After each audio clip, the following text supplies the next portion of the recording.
Hello and welcome back to the Lost Archive. This is the fourth part of our Germany series, The Great Depression and the Fall of the Weimar Republic. If you haven't seen the first three parts yet, I highly recommend checking them out on the channel before diving into this one. They'll help you understand how Germany's journey unfolded step by step. So, without further ado, let's get started. The Great Depression and the Fall of the Weimar Republic. In 1929, Germany stood on a fragile edge of hope and despair.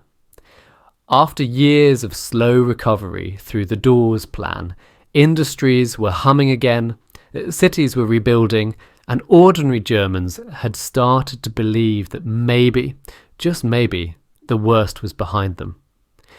But in the shadows of Wall Street, something far more devastating was taking shape.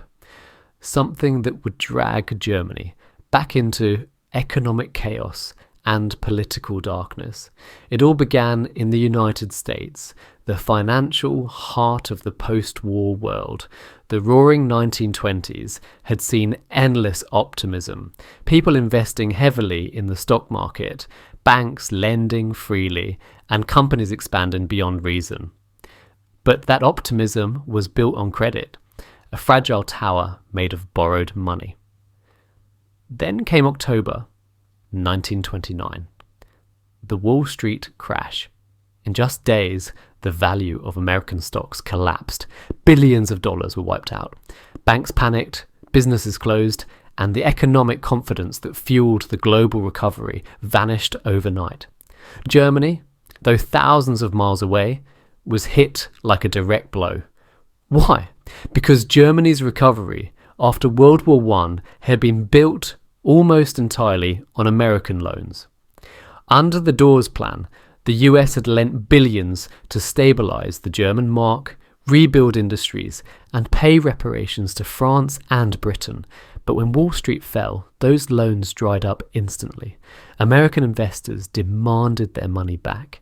German banks faced runs, and credit vanished from the economy. Factories that had once thrived were forced to close. Unemployment rose at a terrifying speed, from 1.3 million in 1929 to nearly 6 million by 1932. That meant almost 1 in 3 Germans had no job, no income, and no hope. Shops shut down, farmers couldn't sell their crops, entire families lined up for bread, holding worthless banknotes, a haunting echo of the hyperinflation years that had only recently ended. The Weimar government tried to respond, but its options were painfully limited. Germany couldn't print more money. That would trigger another inflation crisis. It couldn't borrow abroad. The global banking system had collapsed. So instead, the government resorted to austerity, cutting spending, lowering wages, and reducing welfare. But that only deepened the suffering. Each cut meant fewer jobs, less demand, and even more despair. At the same time, the banking system itself began to crumble. In 1931, one of Germany's biggest banks, the Danube Bank, collapsed under the pressure of unpaid loans. People rushed to withdraw their savings, and the government had to close all banks temporarily. A move that shattered what little confidence remained in the economy. But the Great Depression wasn't just an economic catastrophe. It was also a political earthquake. Millions of Germans had lost faith not only in their economy, but in democracy itself.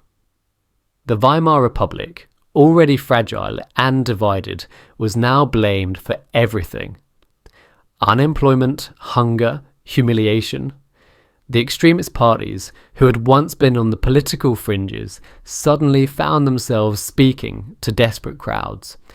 The communists promised revolution. The Nazis promised national rebirth. Both offered certainty, something the Weimar politicians could no longer provide.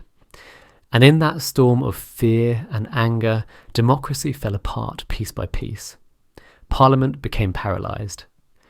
emergency decrees replaced debate. And by 1933, the republic that had once symbolized Germany's hope for a modern democratic future was gone, replaced by something far darker. The Great Depression had done more than destroy economies. It destroyed belief. Belief in fairness, in stability, in the idea that progress was possible.